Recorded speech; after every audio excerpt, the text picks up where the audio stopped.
Hello dear student, जय हिंद जय राजधानी में डॉक्टर रमेश यादव राजधानी एजुकेशन ग्रुप पचकोड़िया जोबनेट जयपुर से स्वागत करता हूं आप सभी का फिर से एक बार इजी केमिस्ट्री की दुनिया में। जी स्टूडेंट, एक चैप्टर कंप्लीट कर लिया है, दूसरे चैप्टर पे आ गए हैं और पहले से ही बहुत सारे बच्चों के मैसेज आना शुरू हो गए थे, सर दूसरे का लिंक डाल दो, दूसरे का लिंक डाल दो।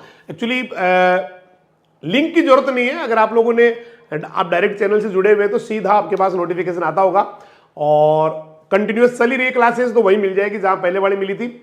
चलिए स्टार्ट करते हैं बिना टाइम वेस्ट किए हुए, क्योंकि ऑलरेडी हम थोड़ा सा लेट हो गए हैं और यह है दुनिया का बेहतरीन चैप्टर। 3 बार इंद्र का फोन आ लिया, भाई साहब समझा दो ना, देवताओं को थोड़ी प्रॉब्लम आ रही है। मैंने कहा भाई साहब मैं अपने बच्चों के साथ बिजी हूं, माफी चाहूंगा और आप जो है ना अपने देवताओं के लिए किसी और टीचर का अरेंजमेंट कर ले, क्योंकि मस्त पार्ट है।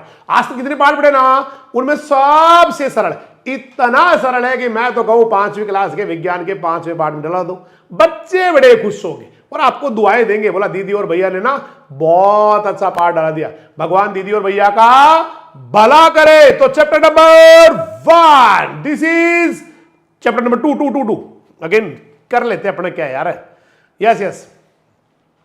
तो पेश है chapter number 2 soil organic matter, और मारते हैं आ गया। चलिए शुरू करते हैं। Soil organic matter, this is your soil organic matter, मतलब पूरा ऑर्गेनिक मैटर पे बात करने वाले हैं। दुनिया भी ऑर्गेनिक की चल रही है भाई साहब, हर काम ऑर्गेनिक होना चाहिए, ऑर्गेनिक, हर काम ऑर्गेनिक होना चाहिए, मतलब बहुत जेन्युइन होना चाहिए, सही होना चाहिए। और आज हम ऑर्गेनिक ही पढ़ेंगे। तो लेट्स स्टार्ट द डेफिनेशन, और यह आपकी डेफिनेशन या परिभाषा है कि मिट्टी में जितने भी मतलब पेड़ पौधों के अवशेष है, एनिमल के अवशेष है, मतलब पौधे पड़े हैं उनका कचरा पड़ा है, एनिमल मरे पड़े हैं उनका कचरा पड़ा है, उसी को बोलते हैं सॉइल ऑर्गेनिक मैटर। तो मृदा में पाए जाने वाले वानस्पतिक, बोले तो पेड़ पौधों के एवं जंतुओं के, बोले तो एनिमल्स के अवशेषों को ही ऑर्गेनिक मैटर कहते हैं, सॉइल ऑर्गेनिक मैटर कहते हैं। मिट्टी में मिलने वाले वानस्पतिक एवं जंतुओं के अवशेष को ही मृदा जीवांश कहते हैं। यह है आंग्ल भाषा के बच्चों के लिए। द रेजिड्यू, द रिमेन्स, दोनों वर्ड यूज कर सकते हैं।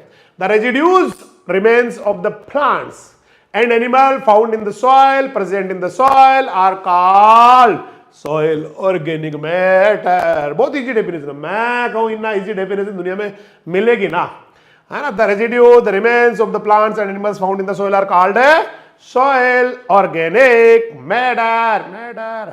अब मिट्टी में तो भाई साहब भरे पड़े हैं पेड़ पौधों की पत्तियां, जड़, तना, टहनियां और फिर जंतुओं का ताजा अवशेष, अपघटित सड़े हुए अवशेष भरे पड़े हैं भाई साहब, है ना। जीवों की कोशिकाएं भरी पड़ी है और उनके द्वारा बनाए हुए पदार्थ भी भरे पड़े। तो मृदा जीवांश पदार्थ में क्या क्या आता है? पेड़ पौधों की पत्तियां, जड़, तना,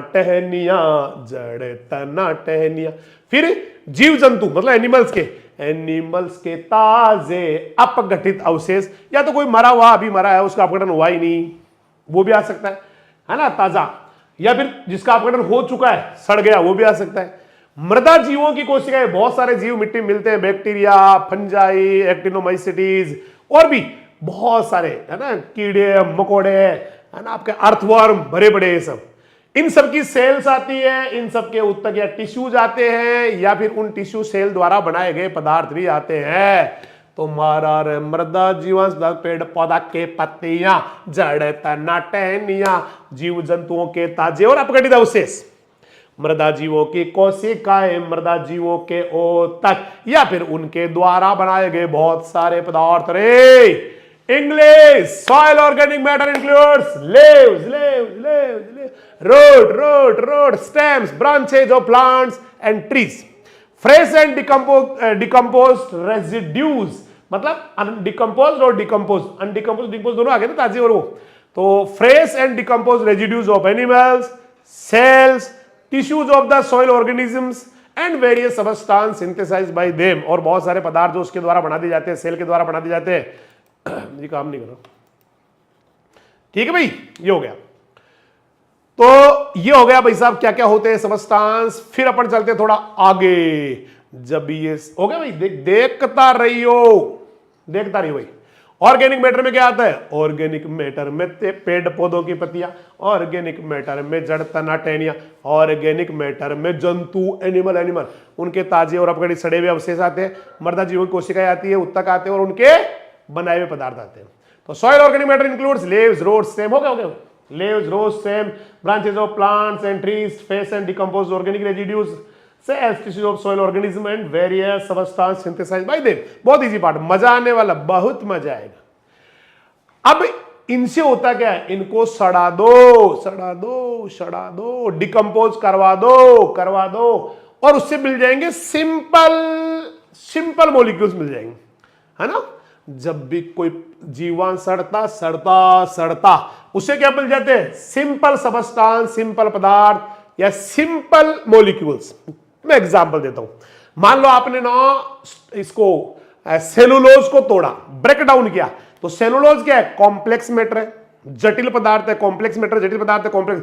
इसको तोड़ा तो सिंपली ग्लूकोज मिल गया, तो ग्लूकोज क्या हो गया? सिंपल सबस्टांस हो गया, सिंपल मॉलिक्यूल हो गया, राइट है भाई। तो ये पदार्थ जब सड़ते हैं ना, ऑर्गेनिक मैटर के अंदर के सारे पदार्थ, इनके सड़ने से बहुत सारे सिंपल कंपाउंड्स बनते हैं, ये डिकम्पोजिशन हो गया, ठीक है भाई। जब ये सड़ते हैं, हो गया भाई, इंग्लिश में देख लेना, as a result of decomposition this substance various simple this substance decompose, हाँ जी ऊपर आ गया, decomposition of this substance various simple substance are formed.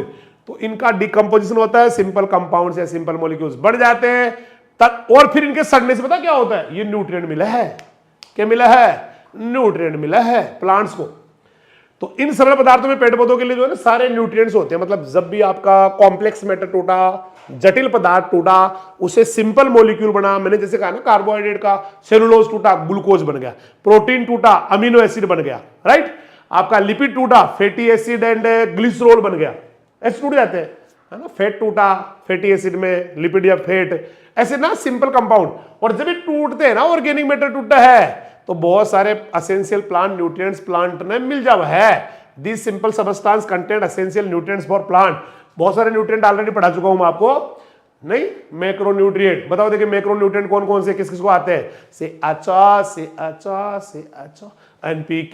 NPK, सीएमजीएस, ये कौन है? मैक्रो न्यूट्रिएंट है, बृहत आवश्यक पोषक तत्व है, 1 ppm से ज्यादा चावल है, 1 ppm से ज्यादा चावल है, राइट है।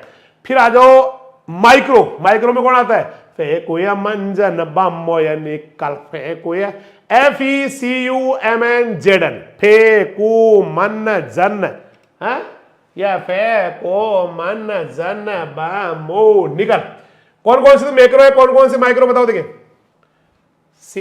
मैक्रो कौन आ गया? NPK,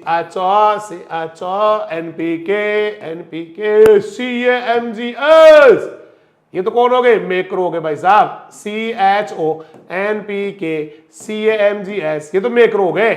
मैक्रो किसे कहते हैं? जो 1 ppm से ज्यादा रिक्वायर्ड हुआ है। और माइक्रो फेकुया मंजन बामोया निकल, फेको मन जन बामो निकल, फेकुया मंजन बामोया निकल। तो ये सारे न्यूट्रिएंट ना इनके ऑर्गेनिक, जब ऑर्गेनिक मैटर डिकम्पोज होता है, बोलो तो सड़ता है या अपघटित होता है, तो ये न्यूट्रिएंट पौधों को मिल जाते हैं। चलिए जनरली हम बात करते हैं प्लांट्स में, इसमें मिट्टी में कितना होता है ऑर्गेनिक मैटर? तो मिट्टी में ना 5% तक होता है ऑर्गेनिक मैटर, 5 तक नहीं होता। जरा याद पुरानी क्लास कर लो, हम ऐसे पढ़ा करते थे, जब ऐसे बनाते मिट्टी, आधे में पोरोसिटी, आधे में सॉलिड होता, कैसे भूल गए ये बातें। आधे में सॉलिड होता, आधे में पोरोसिटी, पोरोसिटी को हिंदी में रंध्रावकाश, सॉलिड को ठोस कहते थे। फिर ठोस में आधा, पोरोसिटी में आधा होता पानी, या एयर कह दो, विंड कह दो, एयर कह दो, आधा हो इनमें से आधा, पोरोसिटी का आधा आधा हो गया ना, 25-25%, या वैसे तो पोरोसिटी 50-50 हो गया, वाटर हुआ करता था, लेकिन जब आए हम तो सॉलिड के पास 45 था मिनरल, मिनरल, मिनरल, खनिज, और 5% में था ऑर्गेनिक मैटर। लेकिन एक मिनरल सॉइल होती है ना, मिनरल सॉइल, उसमें 5 से कम भी हो सकता है। तो यूं कहते हैं कि 0.1 से लेके 5% हो सकता है रे तेरा ऑर्गेनिक मैटर। कितना हो सकता है? 0.1 से लेके 0.1 से 5% तक हो सकता है। वैसे तो आइडियल सोइल में 5 ही होता है, आइडियल सोइल में 5 ही हुआ है ऑर्गेनिक मैटर। करेक्ट है? चलिए आगे बढ़ते हैं। तो generally 0.1 to 5% organic matter is found in the, generally 0.1 to 5% organic matter is found in the mineral soil. Correct, correct, correct. जब ये सड़ेगा तो हुमस बनती है, हुमस बनती है। कितनी बार पढ़ा दिया, ओ ये तो हुमस बनती है। जब कोई पत्ती गिरी हुई है, सड्डा लिटर बोला है उन्हें, और लिटर जब सड़ जावे है तो डब बन जावे है। व्हाट इज लिटर है सर? Undecomposed organic matter. कितनी बार पढ़ा दिया बाबू? ये देखो, ये कौन हो गया लीटर? जिसका अभी अपघटन हुआ ही नहीं। घटित कार्बनिक पदार्थ, बोले तो अनडिकम्पोज्ड ऑर्गेनिक मैटर, स्वाहा। ये थोड़ा सा डिकम्पोज हो गया रे बाबा, तो पार्शियली डिकम्पोज्ड, थोड़ा सड़ गया रे बाबा ऑर्गेनिक मैटर। और फिर जब ये सड़ता है हुमस बनती है। ओ तो हुमस, हुमस ही पढ़ेंगे, ओ सॉरी, हुमस भी डिटेल पढ़ेंगे सिलेबस में, इसके अंदर डिलीसिस चैप्टर के अंदर, है ना, पढ़ेंगे हुमस। हुमस का कंपोजिशन पढ़ेंगे, हुमस की नेचर पढ़ेंगे, हुमस की प्रॉपर्टीज पढ़ेंगे, फिजिकल प्रॉपर्टीज। हुमस बन गया। What is humus? फुली। ओ ये भाई फुली, फुली मतलब पूर्णतया जो सड़ गया, डिकम्पोज हो गया, वो ऑर्गेनिक मैटर क्या कहलाता है बाबा? हुमस कहलावा है। क्या कहलावा है? Humus, humus. तो फुली डिकम्पोज या पूर्ण अपघटित कार्बनिक पदार्थ हुमस होता है। तो जब ये सड़ते, देखो लिखा हुआ है, जीवांश पदार्थ के पूर्ण विच्छेदन से, फुली डिकम्पोजिशन होने से, है ना, या अपघटन होने से, डिकम्पोजिशन या डिसइंटीग्रेशन होने से बनने वाला गहरे भूरे या काले रंग का पदार्थ भाई साहब के हाथ में हुमस कहलाता है। स्वाहा। तो after complete disintegration and decomposition of organic matter, the dark brown and light, ये यहां पे ना, ये होगा ना, हाँ सही, तो ब्लैक आ रहा है ना, सही आ रहा है। After complete disintegration and decomposition of organic matter, the dark and black coloured colloidal substance, black coloured colloidal substance is form which is called humus. Humus. एक बार ना इसकी, उसकी फोटो भी दिलो, उसकी, इसकी, ठीक है? हो गया, हो गया, हो गया।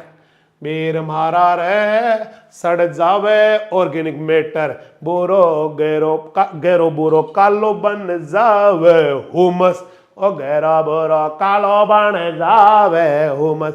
नान्या बेरा रे ऑर्गेनिक मैटर को डिकम्पोजिशन या फिर डिसइंटीग्रेशन होवे रे, डार्क ब्राउन हुमस बन जावे, काले गाले हुमस बन। चलिए शुरू करते हैं। इनका सोर्स क्या है? तो source of soil organic matter कहां से आता है? मिट्टी में ये ऑर्गेनिक मैटर जीवांश पदार्थ, जीवों का अंश कहां से आता है? सबको पता है, थोड़ा सा पौधों से आता है, थोड़ा सा एनिमल से आता है। ऑर्गेनिक मैटर कहां से आता है? प्लांट सोर्सेज, मतलब पौधों से आता है, जंतुओं से आता है। तो there are two major sources of soil organic matter, plant sources, animal sources. अब भाई साहब ऑर्गेनिक मैटर होता है क्या है?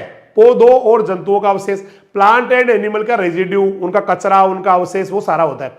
चलिए एक एक को शुरू करते हैं। सबसे पहला है प्लांट सोर्सेज, पौधों से।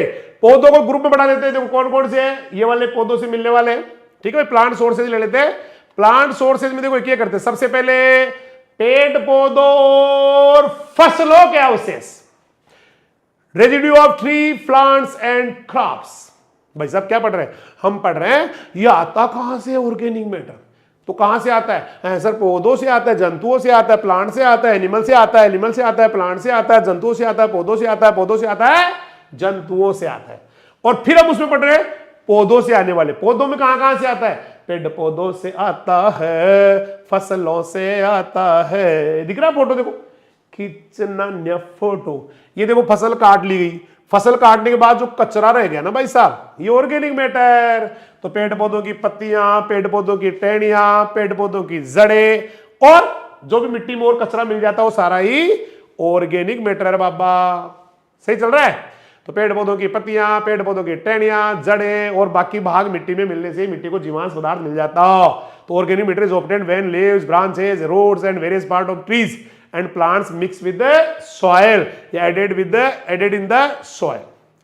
और जैसे हमने फसल काट ली, मानो फसल काट ली खेत से, जड़ें रह गई जमीन में, हम तो इनको ठूंठ कहे, होता है ऑर्गेनिक मैटर। और तो फसल कटे, अबेर मारा फसल कटे। तो जब आप फसल काट लेते, फसलों के कटने के बाद उसकी जड़ें जो मिट्टी में रह गई ना, वो भी ऑर्गेनिक मैटर है, जड़ें भी ऑर्गेनिक मैटर है, उसके ठूंठ भी ऑर्गेनिक मैटर है, नहीं है क्या? तो जड़ें काट ली फार्मर ने, सॉरी फसल काट ली फार्मर ने, जड़ें छोड़ दी खेत में रे, वो भी तो ऑर्गेनिक मैटर। और यो तो ऑर्गेनिक मैटर, और यो तो जीवांश पदार्थ। After harvesting the crops, their root mix with the soil and increase the organic matter। और यो तो ऑर्गेनिक, वो कचरो भाई साहब ऑर्गेनिक मैटर है। फसल काट ली, कचरा रह गया, वो हो गया बस। चलिए इसमें थोड़ा और आगे बढ़ते हैं। Green manure. ग्रीन मैन्योर नाम सुना हो किसी ने? हरी खाद सुना होगा भाई साहब। पहले तो फसल को उगावे है, देखो ट्रैक्टर चल रहे हैं, बड़े गौर से देखो एक ट्रैक्टर क्या कर रहा है। ये पहले फसल को सनई है, सन हेम्प है, इसको पहले उगाया गया। फिर जब फूल आने लगे ना, फूल आने का सा टाइम आ गया, इसको ना खड़ी फसल में हल चला के इसको जमीन में गिरा दिया। इसको बोलते हैं हरी खाद, ग्रीन मैन्योर। और ग्रीन मैन्योर सबसे बढ़िया किसकी बनती है? सनई ढेंचा, सनई ढेंचा, सनई ढेंचा हरी खाद। तो ये भी तो ऑर्गेनिक मैटर भाई साहब। सनई ढेंचा, मूंग या फिर और गुआर, मोट, ये भी सब और हरी खाद है। तो सनई, डेंचा, मूंग, ग्वार, ये मोट, चवड़ा, ये सारे इनको हरी खाद के रूप में उगाते हैं। और जैसे फूल आने का टाइम आता है ना, फ्लावरिंग टाइम, जुताई कर देते हैं भाई साहब। खड़ी फसल में आंख बंद करके ये हिम्मत करके काट देते हैं। फिर ये सड़ जाती है मिट्टी के अंदर और बन जाता है हरी खाद। तो इससे भी तो ऑर्गेनिक मैटर बढ़ रहे हो भाई साहब। सन हेम्प, ढैंचा, moong bean and other crops are mixed in the soil by flowing as green manure which increases the organic matter of the soil। क्या मैं अपनी बात समझाने में कामयाब हो पा रहा हूं? हरी खाद का वेरी मोस्ट क्वेश्चन है। दुनिया की सबसे बेहतरीन हरी खाद किससे बनती है? सनई से बनती है। सनई, सनई से बनती है, सन हेम्प से बनती है। दुनिया की सबसे बढ़िया हरी खाद सन हेम्प से, और सन हेम्प से, सनई से बनती है हरी खाद रे। ढेंचा से, 2 नंबर पे ढेंचा आता रे बाबा। ढेंचा, ढेंचा। सनई क्या होती है? क्रोटोलेरिया जूनसिया। अगर आपको बोटनिकल नाम नहीं आता तो मैं बता रहा हूं भाई साहब। क्रोटोलेरिया, क्रोटोलेरिया जूनसिया, क्रोटोलेरिया जूनसिया। और ढेंचा रे सस्बेनिया एकुलाटा। ये ढेंचा सस्बेनिया एकुलाटा, सस्बेनिया रोस्ट्राटा ऐसे आते हैं। सस्बेनिया एकुलाटा या सस्बेनिया रोस्ट्राटा ये आते हैं। तो सबसे बढ़िया हरी खाद कौन है? सनई ढेंचा, सनई ढेंचा, सनई ढेंचा। अच्छा, अगर मिट्टी लवणीय क्षारीय हो, सैलाइन एल्कलाइन हो, साल्ट अफेक्टेड हो, तो ढेंचा नंबर 1 पे आता है। फिर सनई नंबर 2 पे जाने का बाबा। फिर गाना क्या बन जाता है? ढेंचा सनई, सोनिए ढेंचा सनई, अगर नॉर्मल मिट्टी है तो सनई नंबर 1 पे रखने का, लेकिन सेलाइन या लवण मिट्टी के अंदर तो डेंचा सबसे बेस्ट होता है बाबा, क्योंकि डेंचा के कोशिका रस का पीएच 4 होता, 4 बेस्ट होता है। प्लस ये सेलाइन में आराम से उगता, लवण प्रभावित मृदाओं में डेंचा उगता भी आसानी से, पीएच भी इसकी सेल शेप का या कोशिका रस का 4 होता है, इसलिए वो मस्त बन जाता है। बाकी नॉर्मली जो है ना, कभी आपको हरी खाद करनी हो तो सनई से बढ़िया कोई हरी खाद होती नहीं है। तो ये भी तो ऑर्गेनिक मैटर भाई साहब। और आगे बढ़ते हैं, अब पढ़ते हैं एनिमल सोर्सेज, जानवरों के अवशेष। जीव जंतु मतलब जानवर, कीड़े मकोड़े जो मिट्टी में रहते हैं वो एक दिन तो मरते हैं भाई साहब, एक दिन तो मरते हैं, उनके अवशेष रह जाते हैं बस। धरती की सारी बातें गलत हो सकती है, लेकिन एक बात कभी गलत नहीं होती, धरती पे जो आया उसको जाना होता है। सारे अश्वत्थामा नहीं हो सकते, हर कोई अश्वत्थामा नहीं हो सकता कि अमर है, ऐसा नहीं हो सकता। सबको जाना है, कीड़े से लेके मकोड़े से लेके आदमी से लेके कुत्ते से लेके भेड़ से लेके सबको एक दिन मरना है। सब मर जाते हैं, तो मरने से क्या होगा, उनके अवशेष रह जाएंगे, उनके पार्ट्स रह जाएंगे, या फिर बिना मरे भी कई अपना पार्ट्स निकालते रहते हैं। तो जीव जंतु, कीड़े मकोड़े, जंतु जो मिट्टी में रहते हैं, मरने के बाद उनके जो अवशेष होते हैं मिट्टी में सड़ते रहते हैं, विच्छेदित होते रहते हैं, अपघटित होते रहते हैं और बन जाते हैं जीवांश पदार्थ। एनिमल्स, इंसेक्ट्स, है ना, एनिमल, इंसेक्ट्स और एनिमल्स विच लिव इन। वैसा 3 कैसे आ गए, ये एनिमल इंसेक्ट 2 ही आएंगे। Animals, insects which live in the soil after their death, उनकी जब डेथ हो गई, उनका जो रेजिड्यू है, रिमेन्स है, get disintegrated and decomposed in the soil and form organic matter. समझ में आ रहे हो से काय, बेहतरीन आ रहे हो से, मैनू पता से तेनू समझ में आ रहे हो से। तो क्या क्या हो गए सर, पहले तो प्लांट पार्ट्स हो गए, प्लांट रेजिड्यू हो गए, ऑर्गेनिक मैटर के सोर्सेज पढ़ रहे हैं आप। सोर्सेज कौन से, रसेज। तो आपने पहला कहा प्लांट सोर्सेज, प्लांट सोर्सेज में ए क्या आया सर, पेड़ पौधों के फसलों के अवशेष आ गए। फिर बी क्या आया सर, हरी खाद आ गई, ग्रीन मैन्योर। अब दूसरा, ये तो प्लांट्स के तो पूरे हो गए। अभी इस समय क्या पढ़ रहे हैं सर, अब तो एनिमल पढ़ रहे हैं। एनिमल में क्या होते हैं सर, बहुत सारे जंतु ना, एनिमल जो मिट्टी में रहते हैं वो सड़ जाते हैं, उनके और रेजिड्यूज वगैरह सड़ जाते हैं और उससे भी ऑर्गेनिक मैटर बन जाता है। इसके अलावा भी गोबर की खाद, ये भी तो ऑर्गेनिक मैटर है। कंपोस्ट खाद, ये भी तो ऑर्गेनिक मैटर है। पशुओं का मल मूत्र और मृदा में पाए जाने वाले सारे जीव, केंचुए, माइक्रोब्स, ये भी तो सारे के सारे जीवांश है भाई साहब, ऑर्गेनिक मैटर है। कैसे, ऑर्गेनिक मैटर से। और गोबर की खाद के बारे में बताओ, देखिए आज ये ऑफलाइन में बताया था। गोबर की खाद को ना इंग्लिश में बोलते हैं FYM, शॉर्ट में पूरा नाम होता है farm yard manure. Farm yard manure. गोबर की खाद की बात करूं, क्या की बात करो हो, बोला मैं गोबर की खाद की बात करूं। गोबर की खाद में बोला है फार्म यार्ड मेन्योर। और इसमें ना आधा चौथाई आधा, सुन ले राधा, गोबर की खाद में आधा चौथाई आधा, सुन ले राधा, गोबर की खाद में आधा चौथाई आधा NPK हुआ है। जानो गोबर की खाद, गोबर की खाद अलग हुआ है और हां गोबर अलग हुआ है। गोबर अलग होता है, गोबर की खाद अलग होती है।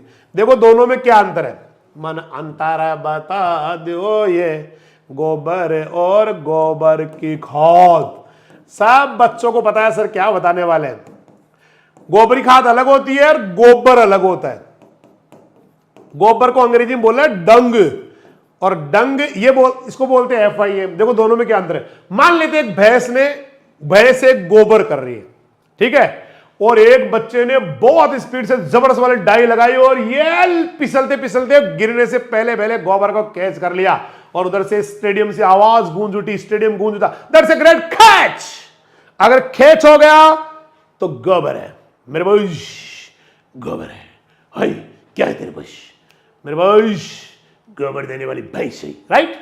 और अगर वो जमीन पे गिर गया और फिर आप वापस उठा रहे हो तो उसमें तो गोबर भी मिल गया भाई साहब, उस एनिमल का मूत्र भी मिल गया और बिछावण जो कचरा बिछा रखा था ना वो भी मिल गया, तो फिर वो गोबर की खाद बन गया। तो गोबर की खाद में 3 चीज आवे है। गोबर की खाद में 3 चीज आती है, इसमें 3 आती है। एक तो आता गोबर गोबर, दूजा आता यूरिन मूत्र, यूरिन मूत्र, यूरिन डंग आ गया, यूरिन आ गया। और तीसरा आता है बिछावन, लिटर, बिछावन, है ना, ये भी आता है। गोबर की बात करें तो गोबर के अंदर एनपीके आधा चौथा आधा नहीं होता है। गोबर के तो मोबाइल नंबर या करे, गोबर के तो मोबाइल नंबर है गोबर का, और वो होते हैं 37 15 35। आप जब भी ये नंबर डायल करेंगे उधर से गोबर बोलेगा नमस्कार मैं गोबर, कहीं आपकी क्या मदद कर सकता हूं, हम मुझे आपकी मदद करने में खुशी होगी। इनके पॉइंट मारने का, डेस लगाने का, परसेंटेज लगाने का और लिख देने का आगे एनपीके 37 15 35, यानी 0.3 से 0.7% नाइट्रोजन, 0.1 से 0.5% फॉस्फोरस, 0.3 से 0.5% पोटाश। ये गोबर की बात करूं, गोबर की खाद की नहीं। खाद में तो 3 चीज मिल जाती है, गोबर मूत्र बिछावन। चलिए और आगे कभी बात करेंगे इसके बारे में, अगले लास्ट चैप्टर्स में बहुत डिटेल से आएगा। फिलहाल गोबर की खाद। कंपोस्ट क्या होती है? कंपोस्ट कचरा सड़ाते हैं, कचरा, घरों से निकलने वाला कचरा, खेतों से निकलने वाला कचरा सड़ाया जाता है, उसी को कंपोस्ट कहते हैं। कंपोस्ट बनाने की मेथड होती है कंपोस्टिंग, और कंपोस्टिंग एक जैव रासायनिक क्रिया है। कंपोस्टिंग एक जैव रासायनिक क्रिया है जिसमें वायवीय अथवा अवायवीय जीवाणु जीवांश पदार्थ का या कार्बनिक पदार्थ का अपघटन करके बारीक खाद बनाते हैं। बनने वाली खाद को कंपोस्ट कहते हैं, और ये प्रोसेस क्या बोला मैंने पहले ही, कंपोस्टिंग कहलाती है। इंग्लिश में बोले तो composting is a biochemical reaction in which aerobic and anaerobic bacteria decompose organic matter into fine manure. The manure is called compost and method is called composting. ये हो गया। तो गोबर की खाद भी ऑर्गेनिक मैटर, कंपोस्ट भी ऑर्गेनिक मैटर, पशुओं का मलमूत्र जो भी और कोई है वो भी ऑर्गेनिक मैटर है। इसके अंदर रहने वाले केचुए, माइक्रोब्स, ये भी सारे ऑर्गेनिक मैटर के ही सोर्स होते हैं या स्रोत होते हैं। तो फार्म यार्ड मैन्योर गोबर खाद, compost animal excreta, earthworms found in the soil, microbes etcetera are the sources of organic matter. चलिए शुरू करते हैं कंपोजिशन। मन कंपोजिशन बता दो ये ऑर्गेनिक मैटर को, मैं तो याद करा कंपोजिशन ऑर्गेनिक मैटर को। तो कितनी बार तो बता दिया मैंने, इसके अंदर जीव, पेड़ पौधों और जीव जंतुओं के अवशेष होते हैं, इनसे बना हुआ जटिल पदार्थ होता है। तो soil organic matter is a complex substance made from residues of plants and trees and animals. क्या होता है जीवांश पदार्थ? सर पेड़ पौधों का अवशेष। क्या होता है जीवांश पदार्थ? सर एनिमल्स का अवशेष, और उनसे बना हुआ एक जटिल पदार्थ या कॉम्प्लेक्स सबस्टेंस। तो soil organic matter is a complex substance made from the residues of plants and trees and animals. सही चल रहा है भाई साहब। अब इस ऑर्गेनिक मैटर का कंपोजिशन मतलब संगठन पढ़ रहे हैं, ये बना किससे है, ये ऑर्गेनिक मैटर किस किस से बना हुआ है, ये है कंपोजिशन या संगठन, ये पढ़ने जा रहे हैं। तो देखो इसमें 90% तो CHO है, ये कचरा जो दिख रहा है ना उसमें 90% तो CHO। वो एक ऑर्गेनिक मैटर को देखा तो ऐसा लगा उसमें 90% होता CHO, कार्बन हाइड्रोजन ऑक्सीजन। ओहो, तो 90% ज्यादा। वैसे तो एक्चुअली मैं आपको बताऊं, किसी प्लांट के स्ट्रक्चर देखोगे ना तो CHO मिलके किसी पौधे का 95 या 94 to 95% पार्ट किसी पौधे का, है ना, भाग, वो किससे बना होता है? वो बना होता है किसी पौधे का, है ना, प्लांट्स का। तो किसी भी पौधे का 90 से 94 से 95% भाग किससे बनता है? CHO। 90 से 94 से 95 96 तक भी चला जाता है, कभी कभी तो 96 तक भी चला जाता है। हर पौधे में CHO तीनों कार्बन हाइड्रोक्साइड ये 94 95 तक चला जाता है।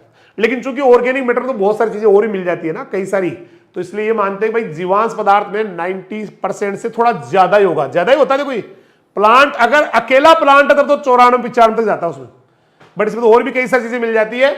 इसलिए अगर एक इसकी बात करें CHO कितना होता है, कार्बन हाइड्रोजन ऑक्सीजन कितना होता है, तो ऑर्गेनिक मैटर में 90 से ज्यादा, अबेर मारा 90 से ज्यादा, अनान्या बीरा 90 से ज्यादा, CHO 90% से मोर CHO, मोर देन 90% CH। इसके अलावा न्यूट्रिएंट का तो भंडार भरा हो राजा, नाइट्रोजन ऑर्गेनिक मैटर में, phosphorus organic matter, potassium, NPK, CaMgS सब होते हैं भाई साहब, सारे होते हैं। देखो CHO, NPK। याद करो जरा न्यूट्रिएंट्स का क्लासिफिकेशन किसी को आता हो तो। ये असेंशियल प्लांट न्यूट्रिएंट्स कितने होते हैं? 17 होते हैं सर। असेंशियल आवश्यक पोषक तत्व, असेंशियल प्लांट न्यूट्रिएंट्स सब मिलते हैं कचरे में। असेंशियल प्लांट न्यूट्रिएंट्स सब मिलते हैं भाई साहब। तो इसको अपन ने क्या किया था? आवश्यक पोषक तत्वों को 2 भागों में बांटा था। जरा याद पुरानी क्लास से कर लो, अभी थोड़ी देर पहले बताया था मैंने। आवश्यक पोषक तत्व, पौधे को कितने पोषक तत्व आवश्यक है सर? 17, 17, 17, 17, 17, 17, 17। 17 को 2 भागों में बांटते हैं, बहुत जल्दी जल्दी करेंगे क्योंकि ऑलरेडी हम ले चुके हैं। एक होता है मैक्रो न्यूट्रिएंट, मैक्रो या वृहत आवश्यक, मैक्रो न्यूट्रिएंट, मैक्रो न्यूट्रिएंट्स। एक होता है माइक्रो न्यूट्रिएंट्स।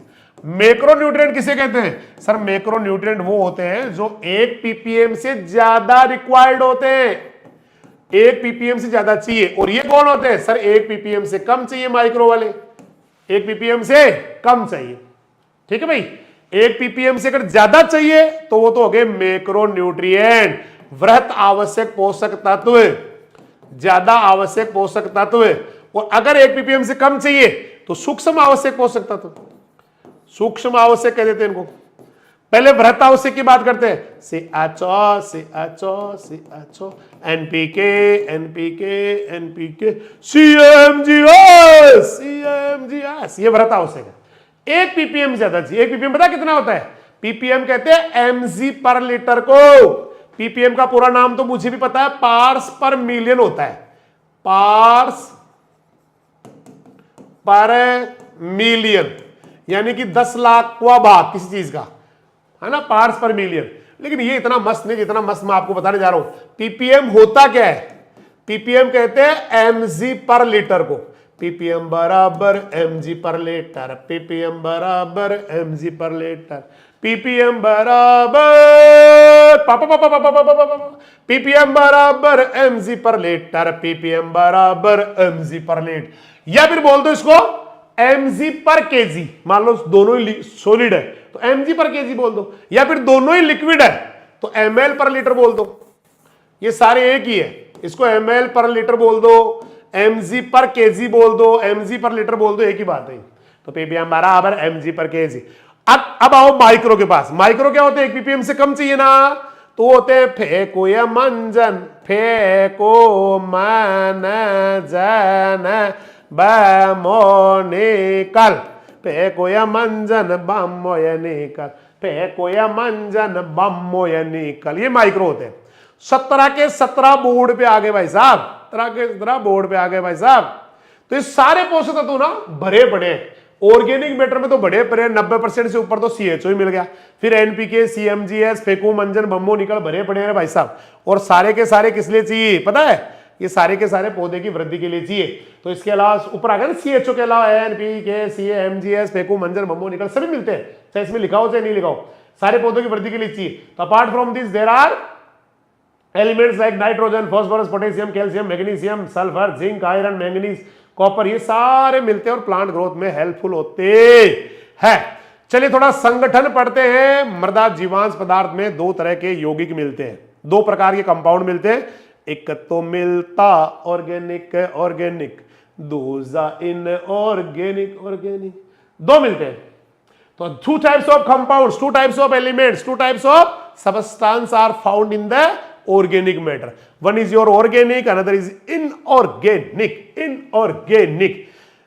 तो अब शुरू करते हैं, मैं क्लासिफिकेशन आपको दिखाता हूं इसका, कैसे ऑर्गेनिक कैसे इनऑर्गेनिक, या मैं बोर्ड पे बना के दिखाऊं। बताओ क्या पसंद करोगे आप?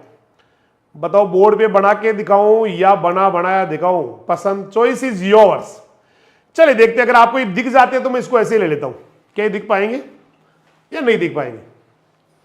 दिख जाएंगे। देखो देखो देखो, नहीं आगे आगे आगे, या बना दूं? बना दो, चलो बना देता हूं। ये बना दो, बना देता हूं, ठीक है, वापस से कर दो, वैसे ही बना देता हूं। एक बार बनना, आपको भी बनाना है? नहीं सर प्लीज आप अकेले बना दो ना। अरे चाटे पड़ेंगे अभी खींच खींच के, सबको बनाना है। एक का एक बनाएगा भाई साहब, एक भी ऐसा ना है जो ना बना रहे हो। ठीक है, शुरू कर दूं? तो पहले तो हम ऊपर लिखेंगे भाई साहब जीवांश पदार्थ, मैं हिंदी इंग्लिश दोनों में लिख रहा हूं। जीवांश पदार्थ, बोले तो ऑर्गेनिक मैटर कह दो, चाहे ऑर्गेनिक रेजिड्यू कह दो, ऑर्गेनिक मैटर कह दो, चाहे ऑर्गेनिक रेजिड्यूज कह दो, रेजिड्यूज कह दो, ऑर्गेनिक मैटर कह दो, एक ही बात है बाबा। सारे बच्चे बनाएंगे, एक का एक ध्यान रखना, कॉपी चेक करूंगा, कॉपी चेक करूंगा, ठीक है। इसको बांट लेते दो भागों में, किसी को बताना ना, ये दो भाग बन गए इसके। कितने भाग बन गए? दो दो दो, ठीक है भाई। दो कौन कौन से बन गए? एक ऑर्गेनिक पार्ट हो गया, ऑर्गेनिक, जिसको हिंदी में कहते हैं कार्बनिक या जीवांश, ऑर्गेनिक पार्ट हो गया। दूसरा हो गया इनऑर्गेनिक, इनऑर्गेनिक या अकार्बनिक, अकार्बनिक हो गया, ठीक है। या चाहो तो इनऑर्गेनिक कह दो, या फिर इसको कह दो खनिज भी कह सकते हो आप, खनिज कह दो, खनिज पदार्थ हो गया, या इंग्लिश में बोले तो मिनरल भी कह सकते हो, मिनरल कॉन्स्टिट्यूएंट्स। ये कौन कौन से खनिज होते हैं? देखो क्या क्या होता है ऑर्गेनिक मैटर में, सारे मिनरल तो आते हैं भाई साहब। कैल्शियम आता है, मैग्नीशियम आता है, पोटेशियम आता है, सोडियम आता है, आता कि नहीं आता? कैल्शियम, मैग्नीशियम, पोटेशियम, सोडियम, इसके अलावा सभी आते हैं, Mn, Zn, फिर सारे आते हैं, Cu, जितने लिख सकते हो उतने लिख दो, सब आते हैं, है ना, एटसेट्रा। चलो इतने लिख देते, आपकी बुक में लिखे उतने लिख देते, बाकी तो सारे आते हैं। तो पूरा आवा है, क्या कर रहा है? पूरा आवा है, ठीक है। बन गया सभी का? हिंदी में लिख लिया, तो ये तो सभी एक ही आएंगे, हिंदी हो चाहे इंग्लिश, और बाकी मैंने हिंदी बता दिया, इंग्लिश में बता दिया। अब ऑर्गेनिक के फिर टू पार्ट्स करते हैं। कभी ऑर्गेनिक के टू पार्ट बता ही दिए, फिर दिक्कत आई तो कोई बात नहीं।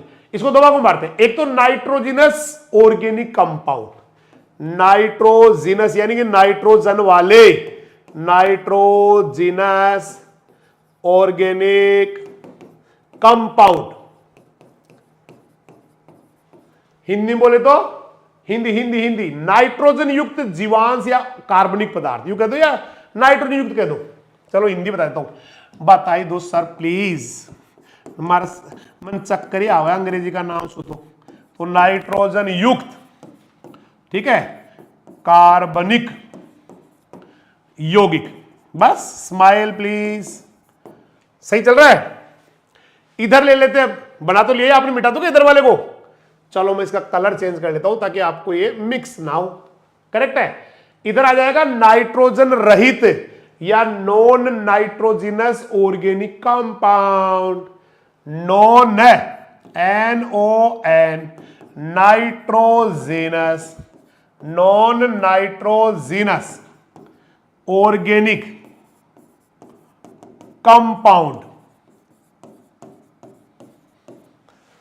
सही से बनाना, ईमानदारी से, बहुत अच्छा सा। कॉपी चेक करूंगा मैं सुबह ऑफलाइन क्लास के अंदर, ध्यान रखियो, ठीक है। एक का एक बच्चे का बना हुआ मिलना चाहिए, सुबह क्लास में घुसने से पहले ही चेक कर लूंगा। हिंदी में बोलेंगे नाइट्रोजन रहित, नाइट्रोजन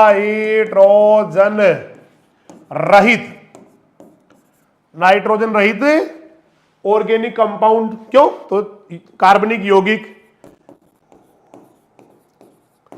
आप मर्जी है जो लैंग्वेज ले लो, लेकिन आना चाहिए हर बच्चे को। इंग्लिश वाला मर्जी है जो नहीं ले सकता, बट हिंदी वाला मर्जी है जो ले सकता है, ठीक है। हो गया, मिटा दूं एक बार। अब इनको मैं ना, इनको इधर वालों को, इनको दो भागों में बांटने जा रहा हूं, तो इनको मिटाना पड़ेगा क्योंकि ऊपर जगह नहीं है। दो भागों, फिर इनको तीन में बांटूंगा, इधर वालों को, इनको तीन में बांटूंगा, इसको तीन में बांटूंगा इधर वाले को, ये बटेगा 3 में, ये बटेगा 3 में, ये तो 3 भागों में बांटूंगा। और ये वाला ये 2 पार्ट्स में डिवाइड करने जा रहा हूं। समझ में आ रहा है क्या भाई साहब? आ रहा है? मिटा दूं इनको एक बार। तो ये वाला ले लूं मैं, नाइट्रोजनस ऑर्गेनिक कंपाउंड, तो ये आ गया। ये यहां पे ले लिया मैंने, नाइट्रोजनस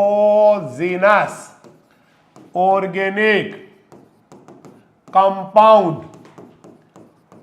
हिंदी भाषी विद्यार्थियों के लिए नाइट्रोजन युक्त कार्बनिक यौगिक जिनमें नाइट्रोजन होती है, ढूंढ के लाओ, जाओ जरा ढूंढ के लाओ कौन कौन से कार्बनिक यौगिक में नाइट्रोजन होती है। इनको फिर 2 ग्रुप में बांटने वाले हम। ये आपका तो लिखा हुआ, दोबारा मत लिखना, लिखा हुआ उसी को 2 बांट लेना बस। अरे दोबारा क्यों लिख रहा है? ऊपर वाले को तो बांट रहा हूं मैं। अरे 2 बार क्यों लिख रहा है? वो बताया ना, अभी दिख रहा है तेरे को ऊपर है, उसी को तो बांट रहा हूं मैं आगे। और अच्छा ये है कि हाँ यही तो है। तो पहला जल घुलनशील या वाटर सोल्यूबल, वाटर सोल्यूबल होने चाहिए, नाइट्रोजन रखने वाले होने चाहिए और ऑर्गेनिक कंपाउंड होने चाहिए। पानी में घुलने वाले, नाइट्रोजन रखने वाले, पानी में घुलने वाले, नाइट्रोजन रखने वाले, है ना। तो वाटर सोल्यूबल बोले तो जल विले, हिंदी में क्या बोलेंगे? अत्रो तो आवे शर्मा, नहीं भाई जल घुलनशील ने बोला है, वाटर विले। ठीक है भाई, अगली बार ना लिखेंगे, तेरे को आवे तो करेक्ट है। ढूंढो कौन कौन है जो पानी में घुल जावे है, कौन है जो पानी में घुल जावे? नाइट्रेट है, अमोनियम है, ये सारे आते हैं, है ना। पानी में घुलने वाले कौन कौन है? एग्जाम्पल लिखो, उदाहरण, नाइट्रेट है, ट्रेट है, नाइट्रेट है, नाइट्रेट, ठीक है। दूसरा अमोनियम वाले हैं, अमोनियम अमोनिकल कंपाउंड्स, नाइट्रेट वाले, अमोनियम वाले, अमोनियम यौगिक, ठीक है। इंग्लिश में बोले तो एग्जाम्पल नाइट्रेट। अच्छा और भी दे रखे आपकी बुक में तो और दे रखे हैं, मतलब ये नहीं पानी में नहीं घुलते, लेकिन एमाइड और एमिनो एसिड पानी में नहीं घुलते हैं। इन्होंने इधर लिख दिया इसको, है ना। इसमें 2 ही घुलेंगे, नाइट्रेट और दूसरा अमोनियम कंपाउंड। जिनमें नाइट्रेट होती है पानी में घुलते हैं, जिनमें अमोनियम होते हैं वो भी पानी में घुलते हैं। तो नाइट्रेट, ये वाला नाइट्रेट है, ये जिसमें होता है वो पानी में घुल जाता है, और ये वाला आपका अमोनियम है, ये जिस कंपाउंड में होता है वो भी पानी में घुल जाता है। तो पानी में घुलने वाले नाइट्रेट और अमोनियम, पानी में घुलने वाले नाइट्रेट और अमोनियम, ये घुलते हैं, ठीक है। हालांकि आपकी 12वीं की बुक में देखो क्या दे रखा है, एमाइड, एमिनो, ये नहीं घुलते, इजीली नहीं घुलते। अब लेते हैं वाटर इनसोल्यूबल, इधर वाला वाटर, ये वाला वाटर इनसोल्यूबल। या देख लो, ले हो तो आपको लगे तो 12वीं वाली बुक के हिसाब से ले हो तो ले लेना, है ना, क्योंकि 12वीं में तो 12वीं के हिसाब से आएगा ना भाई साहब। तो इसमें और ले लेना, एमाइड ले लेना। एमाइड जानते हो, यूरिया वाला एमाइड तो घुल जाता है, वैसे एमाइड चल जाएगा, एमाइड ले लेना, ठीक है। एमिनो एसिड ले लेना, लेकिन एमिनो एसिड पानी में ना घुले भाई साहब, ये तो ना घुले, ठीक है। लेकिन फिर भी किसी को लगे कि मेरी किताब में लिखोड़ो जो है और फिर मन से जो गलत बता दिया और हमारा परीक्षा में नंबर कम आगा और फिर सारी जिम्मेदार से, तो भाई लिख ले लड्डी, तो पंगो ले वही को नहीं हल, ठीक है। हाँ अब सही लगे हो, करेक्ट है। अब दूसरे वाले लेते हैं, वाटर सोल्यूबल, नहीं वाटर इनसोल्यूबल, पानी में नहीं घुलने वाले, वाटर इनसोल्यूबल, जल एविले, ये प्रोटीन ग्रुप आएगा पूरा का पूरा, पेप्टाइड्स, प्रोटीन्स, है ना, ये सारे आएंगे, पेप्टोन्स, ये सारे कौन कौन आ गया, प्रोटीन्स, पेप्टाइड्स, पेप्टोन्स। इसके उदाहरण क्या क्या आ गए, प्रोटीन, पेप्टाइड्स, थोड़ा इधर लिख दूं मैं, प्रोटीन, पेप्टाइड्स और अमीनो एसिड। अमीनो एसिड भी आएंगे इसमें, नहीं आएंगे, पेप्टोन्स कर लो, चलो पेप्टोन्स, पेप्टॉन्स। और भी आएंगे जो सल्फर रखते हैं, वो भी इसी में आते हैं, है ना। अदर कंटेंट कैरिंग सल्फर, ऐसे भी लिख सकते हो। तो इंग्लिश में लिख लेते हैं। एक तो प्रोटीन, PROTEIN, या IEN आता है प्रोटीन में, EIN तो आता है, सही तो है, प्रोटीन, पेप्टाइड्स। इंग्लिश में यहां लिख दोगे, ऊपर इधर लिख दो। चलो ये सब उतार लिया, उधर दिख नहीं रहा होगा नीचे, मैं यहां लिखता हूं, यहां पर, यहां वाले को यहां लिख रहा हूं। प्रोटीन्स, प्रोटीन्स आ गया, पक्का आ गया। पेप्टाइड्स, पेप्टाइड्स भी आ गया। पेप्टोन्स और अदर सल्फर कैरिंग कंपाउंड्स भी आते हैं। एस कैरिंग कंपाउंड्स, जिनमें सल्फर होता है, वो सारे आते हैं।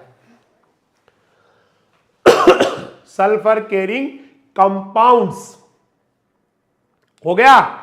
अब वो दूसरा ग्रुप लेना है, इसके दूसरा था ना उस साइड में, nitro, non nitrogenous organic compounds.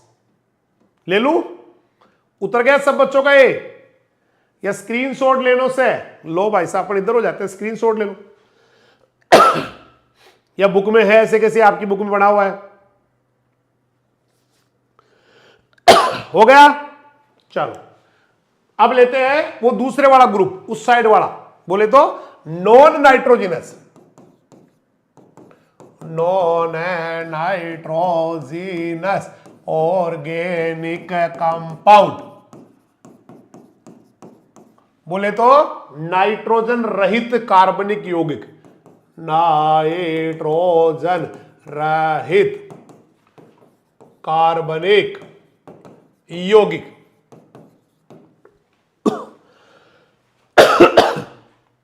देखो देखो सही चल रहा है क्या।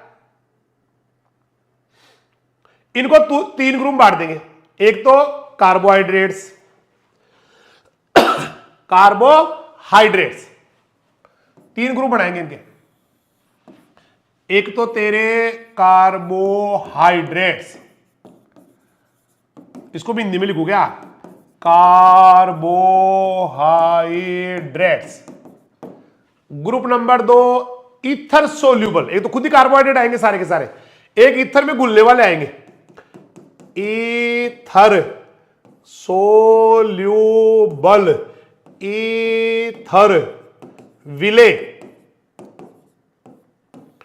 और तीसरा ग्रुप आएगा lignin group. Third one is your lignin group, lignin वाला आएगा।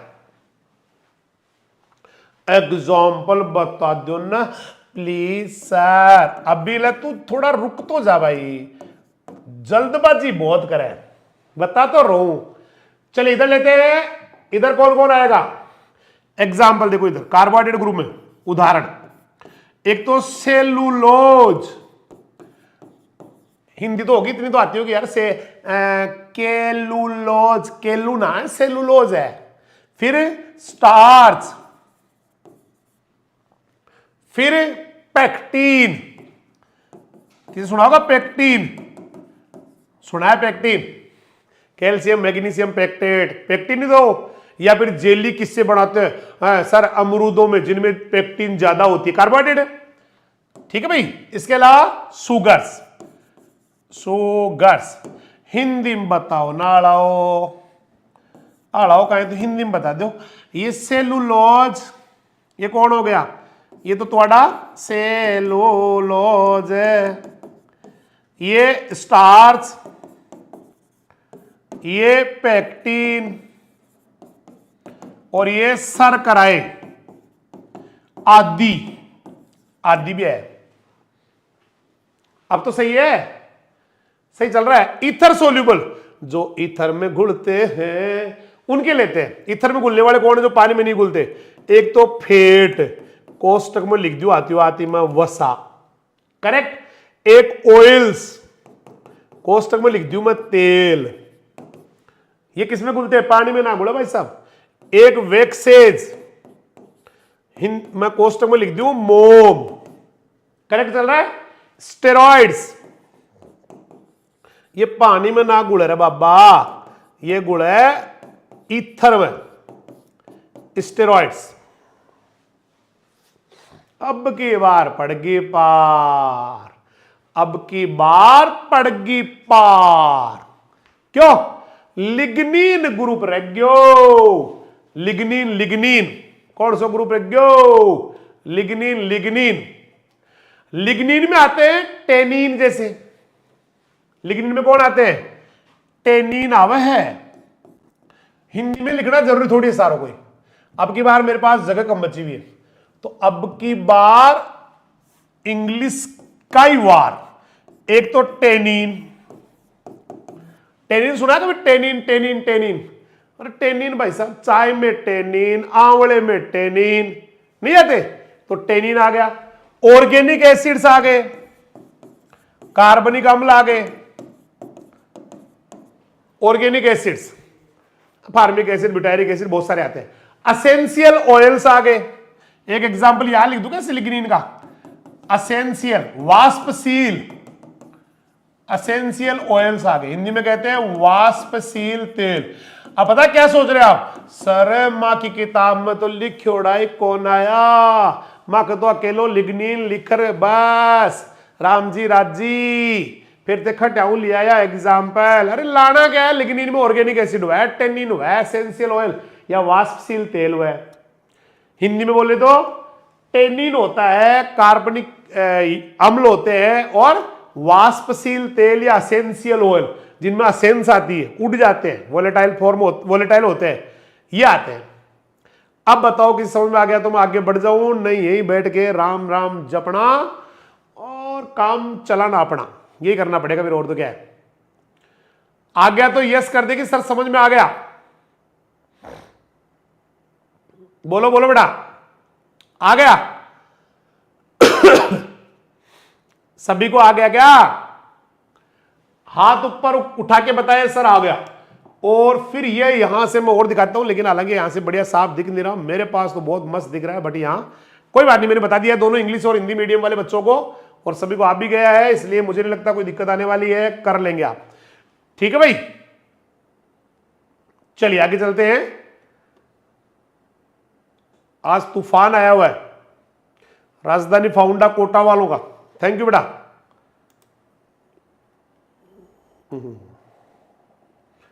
सही चल रहा है, थैंक यू। अब लेते हैं, हो गया ना जीवाणु पदार्थ का संगठन? हो गया, हो गया, हो गया। चलिए अब देखते हैं कितना कितना परसेंट होता है। तो जीवांश पदार्थ का संगठन जो है बेटा, ये वाला होता है। कार्बोहाइड्रेट पहला नंबर पे आता है। अब कार्बोहाइड्रेट तो बहुत है, तो पहला तो हो गया ए स्टार्च, 1 से 5, ए स्टार्च 1 से 5। एक ऑर्गेनिक मैटर को देखा तो ऐसा लगा उसमें कार्बोहाइड्रेट, कार्बोहाइड्रेट भी स्टार्च 1 से 5, स्टार्च 1 से 5। सेलुलोज 10 से 28, 10 से 28। हेमीसेलुलोज 20 से 50, 20 से 50। ये तीनों कार्बोहाइड्रेट आ गए, स्टार्च, सेलुलोज, हेमीसेलुलोज। स्टार्च बोले तो 1 से 5 है। इनको ऐसे भी याद करने की ट्रिक है, देखो अगर आप कर सकते हैं, आप ट्रिक याद करने के शौकीन हैं, तो इनको बच्चे ऐसे भी याद करते हैं, ऐसे आरो आरो ना आरो, ऐसे याद करते हैं। SCH नहीं आ पेन SCH, ये तो आ रहा, ये दिख भी रहा है। अच्छा मक्खी बैठी क्या? मक्खी बैठ गई, मक्खी। ट्रिक ऐसे भी है कि बच्चों ने मान लो लिखा एस बोले तो स्टार्च, C और H, SCH लिख दिया। फिर ऐसे याद करते हैं, 1 10 20, 1 10 20, 1 10 20, 1 10 20। फिर डेस लगा लेते हैं, फिर 5 28 50, 5 28 50। HCH starch, cellulose, hemicellulose 1 10 20, 1 10 20। इनको ऐसे भी याद करते हैं, कार्बोहाइड्रेट को ऐसे याद करते हैं बच्चे, SCH 1 10 20, 5 28 50। ये कार्बोहाइड्रेट को याद करने की ट्रिक है। SCH 1 10 20, SCH 5 28 50। एक SCH, एक 10 20, SCH 5 28 50 करोगे तो बहुत मस्त याद हो जाएगा आपको। फिर लेते हैं फैट्स एंड फैटी कंपाउंड, बोले तो वसा और वसीय यौगिक 1 से 8%, 1 से 8%, 1 से 8%, लिग्निन 10 से 30, प्रोटीन 1 से 15। तो बेर मारा रहे कार्बोहाइड्रेट को याद, SCH 1 10 20 से किया, SCH 5 28 50 से किया, नान्या बीरा रे वसा और वसीय यौगिक 108 होवे रे, लिग्निन तो 10 से 30 होवे और प्रोटीन तो 1 से 15 होवे। ये होता है, ठीक है। आओ जीवांश पदार्थ को तोड़ेंगे, तोड़ेंगे रे तोड़ेंगे, नए टॉपिक में तोड़ेंगे। ये याद हो गया किसी को? SCH स्टार सेलुलोज हेमिसेलुलोज 1 10 20 5 28 50, फिर फैट एंड फैटी एसिड 1 से 8, लिग्निन 10 से 30, प्रोटीन 1 से 15, ठीक है। आओ तोड़ेंगे, हम तो ऑर्गेनिक मैटर तोड़ेंगे, ऑर्गेनिक मैटर तोड़ेंगे। तो अब करने जा रहे हैं हम डिकम्पोजिशन ऑफ ऑर्गेनिक मैटर। देखो डिकम्पोजिशन क्या होता है, सुन लो भाई साहब। बहुत सारे माइक्रोब्स क्या करते हैं, जटिल कार्बनिक पदार्थों को तोड़ के सिंपल कार्बनिक पदार्थ या सरल कार्बनिक पदार्थों में बदल देते हैं। तो जीवांश पदार्थ का टूटना क्या क्रिया होती है पता है आपको? जीवांश पदार्थ का विच्छेदन वह प्रक्रिया होती है, वो वाला सिस्टम होता है जिसमें मिट्टी के जो माइक्रोब्स हैं, बैक्टीरिया, फंजाई, एक्टिनोमाइसिटीज, ये सारे ऑर्गेनिक मैटर को तोड़ तोड़ के जटिल से सिंपल बनाते हैं। चलिए इसकी परिभाषा ऐसे याद करते हैं। जैसे जटिल कार्बनिक पदार्थ है, कभी जटिल कार्बनिक पदार्थ, कॉम्प्लेक्स ऑर्गेनिक मैटर या complex organic substance, organic substance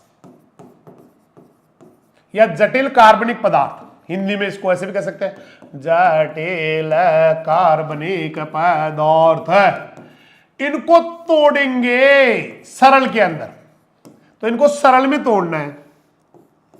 सरल क्या बनाना है इसका? सरल यौगिक बनाने हैं, सिंपल कंपाउंड बनाने हैं, सिंपल कंपाउंड।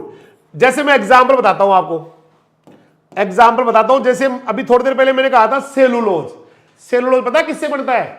ग्लूकोज से। 3000 ग्लूकोज से 1 सेलुलोज।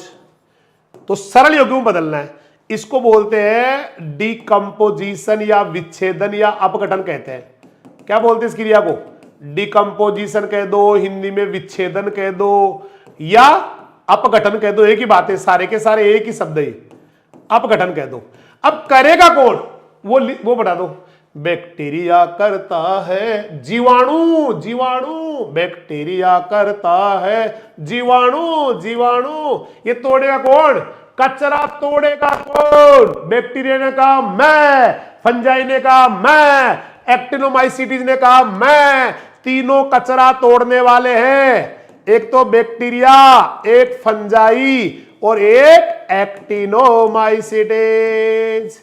एक कचरो तुड़वा लो, बैक्टीरिया तेरे पास है, फंजाई तेरे पास है, एक्टिनोमाइसिटीज तेरे पास है। आहा हा ओ हो। हिंदी में जीवाणु तेरे पास है, कवक तेरे पास है, एक्टिनोमाइसिटीज तेरे पास है। तो व्हाट इज डिकम्पोजिशन या विच्छेदन या अपघटन? ये होते हैं मिट्टी में पाए जाने वाले सूक्ष्म जीवों द्वारा, चाहे बैक्टीरिया हो, फंजाई हो, एक्टिनोमाइसिटीज। ये जीवांश पदार्थों के जो जटिल कार्बनिक पदार्थ है या जटिल पदार्थ है, उनको सरल पदार्थों में तोड़ दिया जाता है।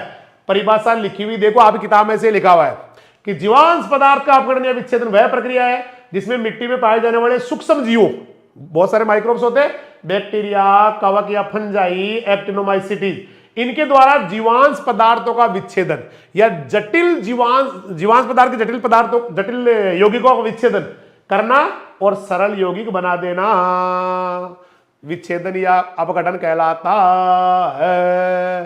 तो जीवांश पदार्थ का विच्छेदन वह प्रक्रिया होती है जिसमें मृदा के सूक्ष्म जीव जीवांश पदार्थ को तोड़कर सरल बना देते हैं, है ना, सरल बना देते हैं। ठीक है भाई। इंग्लिश में देख लो, decomposition of organic matter is the process in which various microbes such as bacteria, fungi, actinomycetes etc. present in the soil break down organic matter का break down करते हैं and convert it into simple compounds. This is called decomposition. तो decomposition of organic matter is the process in which various microbes such as bacteria, fungi, actinomycetes etc. present in the soil break down organic matter and convert it into simple compounds. This is called decomposition. डिकम्पो, अब याद हुआ क्या? कोई कचरा टूटता है, सरल यौगिक बनते हैं, जीवांश पदार्थ टूट के सरल सरल यौगिक बनते हैं। तोड़ने वालों के नाम बताओ। कोई बैक्टीरिया तोड़ता है, फंजाई तोड़ती है, एक्टिनोमाइसिटिस, ये तो तीनों ही तोड़ते हैं। चलिए थोड़ी नमी आ गई मान लेते हैं, नमी आ गई, मतलब खेत में ना आपके कचरा जो था ना खेत में पड़ा हुआ था उसमें नमी आ गई थोड़ा, है ना, मॉइस्चर आ गया, फिर तो भाई साहब बादशाह बन जाएंगे, सारे के सारे तगड़े बादशाह बन जाएंगे। तो मृदा में नमी और वायु हो, ओहो, फिर तो क्या तोड़ेंगे, क्या खतरनाक सड़ा देंगे इन पदार्थों को। देखो, तो मृदा में नमी और वायु की अनुकूल परिस्थितियों में जीवांश पदार्थ जल्दी टूट जाता है या विघटन हो जाता। तो organic matter decomposition occur under favourable condition of moisture and air in the soil. होता कब है? ये जब बढ़िया कंडीशन मिलेगी, मतलब अच्छी नमी मिलेगी, अच्छा ये मिलेगा, मॉइस्चर मिलेगा, तभी ये टूटता है रे बाबा। ठीक है भाई, तभी टूटता है। चलिए थोड़ा आगे बढ़ते हैं। अब कोई ऑर्गेनिक मैटर टूटता है तो होता क्या है? ऑक्सीडेशन। बेर मारा रे, जब भी टूटे जीवांश पदार्थ को ऑक्सीकरण होवे रे, जीवांश को ऑक्सीकरण होवे। देखो फंजाई लगी पड़ी है, कचरे को तोड़ने के लिए लगी पड़ी है, जे लाग रही है भाई जी, तोड़वा के तगड़ा तरीका लाग रही है। तो organic matter decomposition occur under favourable condition of moisture and air in the soil. अगर मिट्टी में मॉइस्चर एयर सही है तो शानदार तोड़ देती है। और होता क्या है इसमें? कार्बनिक पदार्थ, तो जीवांश पदार्थ नहीं कहे, कार्बनिक पदार्थ एक ही बात है। तो जीवांश पदार्थों का विच्छेदन होता है, उसमें जीवांश पदार्थों का ऑक्सीकरण होता है, ऑक्सीडेशन होता है, ऑक्सीकरण होता है। तो in the decomposition of organic matter, oxidation of organic matter take place or occurs, you कह दो। तो what is the decomposition of organic matter? Oxidation of organic matter is the decomposition of organic matter. Oxidation of organic matter is the decomposition of organic matter. जीवांश पदार्थ का ऑक्सीकरण कहलाता है विच्छेदन। विच्छेदन जीवांश पदार्थों का ऑक्सीकरण। ये करते कौन है? एरोबिक माइक्रोब्स करते हैं। एरोबिक जानते हो? जैसे ये हालांकि मछली वाला यहां पे कोई काम नहीं है, बट एरोबिक का मतलब जो एयर की उपस्थिति में होता है या हवा की उपस्थिति में होता है। यहां पे क्या बैक्टीरिया आएंगे, बैक्टीरिया देर के थोड़े से फोटो में बैक्टीरिया ही। तो ये काम कौन करता है? This function is done by aerobic bacteria, मतलब एरोबिक माइक्रोब्स। बैक्टीरिया भी नहीं आएगा, ये माइक्रोब्स है। ये जीवाणु क्या है? इनको जीवों को कई बार जीवाणु बोल देते हैं, जबकि बैक्टीरिया को तो बैक्टीरिया बोल रहे हैं इंग्लिश में। तो यहां पे जीव आएगा, वैसे जीव है, एरोबिक माइक्रोब्स ऐसे आएगा। अब शुरू में धीरे, शुरू में तो तेज होता है काम, कोई भी हो जाए। सोचो आप जीमड़े गए, ओ भाई साहब, शुरू में तो हर सेकंड में 2-2 रसगुल्ले जा रहे हैं, 3-3 जा रहे हैं, फिर धीरे धीरे थोड़ा पेट भरा तो फिर धीरे धीरे जाने लग जाता है। सेम कहानी है कि शुरू में जल्दी विच्छेदन, बाद में धीरे धीरे होता है। शुरू में जल्दी विच्छेदन। तो the process of decomposition is fast in the beginning but gradually decreases, लेकिन धीरे धीरे कम हो जाती है। ठीक है भाई। The process of decomposition is fast in the beginning but gradually decreases, लेकिन धीरे धीरे ये कम हो जाती है। तोड़े क्या? तोड़ते हैं। आओ तोड़े। चलिए बेटा आगे चलते हैं। अब जो मृदा का जीवांश पदार्थ, उसमें तो बहुत सारे पदार्थ हैं। उसमें कार्बोहाइड्रेट है, प्रोटीन भी होती, एक बार करें बात कुछ, प्रोटीन भी होती है, सब होते हैं इसके अंदर। तो मृदा जीवांश पदार्थ में कई पदार्थ होते हैं जिनको सूक्ष्म जीव तोड़ते रहते हैं। कईयों का धीरे धीरे अपघटन होता है, कईयों का तेज होता है। Soil organic matter consists of many substances, some of which are decomposed by the microbes present in the soil, but the decomposition of some substances takes place slowly. कई धीरे टूटते हैं, कई जल्दी टूट जाते हैं। तो आओ बच्चों तुम्हें बताऊं कैसे कैसे टूटते हैं। कौन पहले टूटता, चलो बताओ।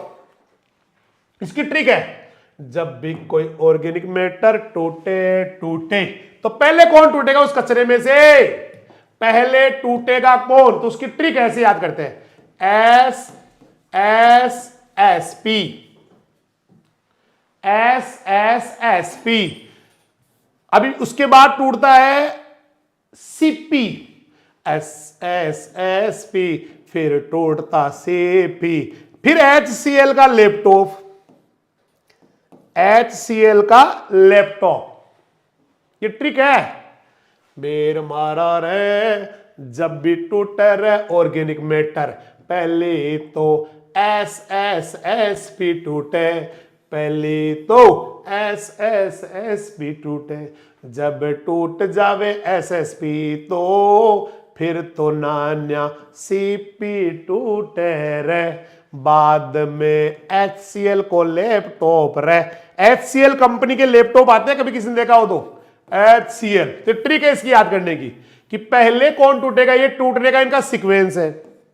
जब भी कोई ऑर्गेनिक मैटर टूटे SSSP टूटे। चले SSSP का पूरा नाम बता दो। एश बोले तो सुगर्स, एश बोले तो शर्करा टूटेगी, सुगर। हिंदी वाले बच्चे कह रहे हैं शर्करा। फिर दूसरा एस, ये आपका हो गया starch, starch, starch, STARCH। SP कौन हो गया, सिंपल प्रोटीन, सरल प्रोटीन। तो पहले पहले कौन टूटेगी, SSSP, पहले पहले टूटेगा SSSP, sugar starch simple protein, sugar starch simple protein, sugar starch simple protein. Hindi में क्या हो गया, सरल प्रोटीन।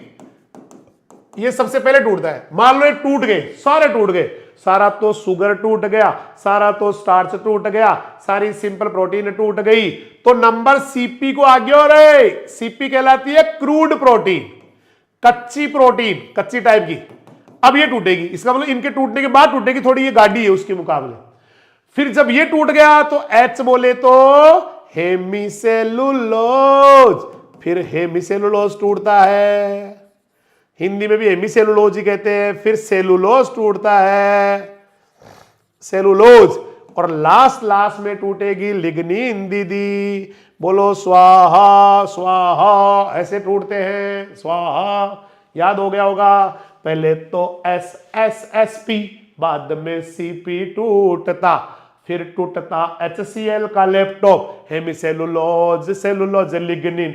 लिग्निन और मोम लगा दो, लिग्निन एंड वैक्स भी आता है इसके अंदर, वैक्स लगा, चलो मोम लगा दो बस। ये टूटने का सीक्वेंस है। तो बताओ सबसे जल्दी कौन टूटा, ये इधर वाले कौन है, जल्दी टूटने वाले, फास्ट डिकम्पोजेबल।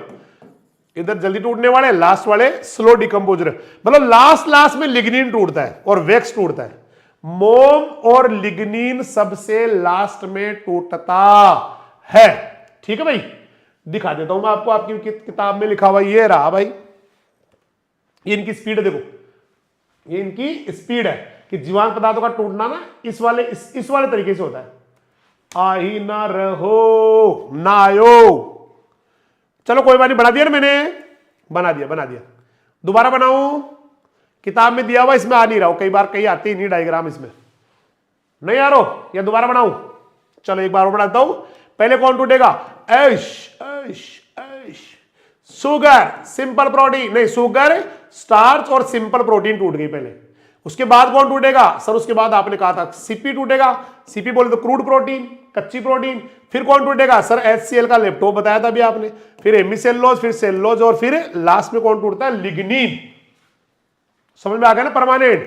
तो सबसे धीरे कौन टूट रहा है, बहुत धीरे कौन टूट रहा है सर, सबसे लास्ट में टूटता है लिग्निन। बना लिया होगा, उधर लिख लेना रैपिड ऊपर, fast degradable, fast decomposable, rapid decomposable, तेजी से टूटने वाले, और नीचे लिख लेना मंद गति से टूटने वाले।